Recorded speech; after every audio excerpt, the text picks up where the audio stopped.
Ada satu kejadian yang sering dianggap wajar, tapi diam-diam bisa jadi tanda bahaya besar.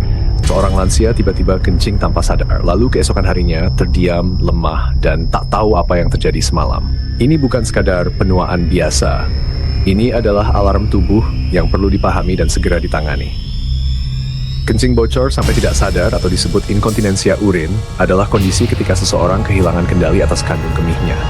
Pada lansia, ini bisa jadi pertanda adanya gangguan serius pada sistem saraf, otot dasar panggul, hingga fungsi otak. Dan jika sudah terjadi tanpa kesadaran, ini bukan cuma gangguan fisik, tapi bisa menyerang mental, martabat, bahkan kehidupan sosial mereka. Mari kita pahami 7 penyebab umum kondisi ini. Pertama, kelemahan otot panggul akibat usia lanjut. Kedua, gangguan saraf seperti stroke atau Parkinson. Ketiga, infeksi saluran kemih yang mengganggu kendali kandung kemih. Keempat, efek samping dari obat-obatan tertentu. Kelima, demensia atau Alzheimer yang mempengaruhi kontrol otak terhadap fungsi tubuh. Keenam, diabetes yang menyerang saraf kemih. Ketujuh, gangguan prostat atau rahim yang menekan kandung kemih. Tanda-tanda awal yang perlu diperhatikan. Kencing bocor saat batuk atau bersin. Sulit menahan kencing saat sudah ingin buang air kecil. Sering ke toilet, tapi hanya sedikit yang keluar. Basah di celana dalam tanpa sadar. Bau pesing meski sudah mandi. Kebingungan setelah bangun tidur karena celana basah. Hilang kesadaran setelah buang air kecil. Ini yang paling berbahaya. Apa yang harus dilakukan jika orang tua atau lansia di rumah mengalami hal ini? Pertama, jangan anggap sepele dan segera konsultasikan ke tenaga medis. Kedua, jaga asupan cairan, jangan terlalu banyak atau terlalu sedikit.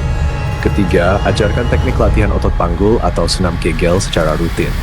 Keempat, pastikan akses ke toilet mudah dan aman. Kelima, gunakan pakaian dalam khusus untuk inkontinensia agar tidak mengganggu aktivitas. Keenam, bantu lansia untuk tetap aktif dan tidak berbaring terlalu lama. Ketujuh, gunakan bantuan alami yang bisa meredakan peradangan dan memperkuat fungsi saraf. Salah satu solusi alami yang kami rekomendasikan adalah Minerve dari The Cure Home Remedy. Minyak ini diracik khusus dari bahan herbal alami yang mujarab untuk membantu memperbaiki fungsi saraf dan meredakan peradangan otot bawah perut. Cukup oleskan di bagian pinggang, perut bagian bawah, dan sekitar punggung bawah secara rutin. Aman tanpa efek samping, dan telah membantu banyak orang yang mengalami gangguan serupa. Bagi yang berminat, silakan hubungi langsung Pak Sheikh. Nomornya ada di layar dan di deskripsi video ini. Konsultasi gratis. Kami siap mendengarkan dan mendampingi proses pemulihan Anda atau orang tua Anda. Ketika tubuh bicara lewat tanda-tanda kecil, jangan tunggu menjadi besar untuk bertindak. Karena martabat lansia adalah tanggung jawab kita semua. Like, share, dan subscribe. Agar lebih banyak keluarga terbantu melalui informasi ini.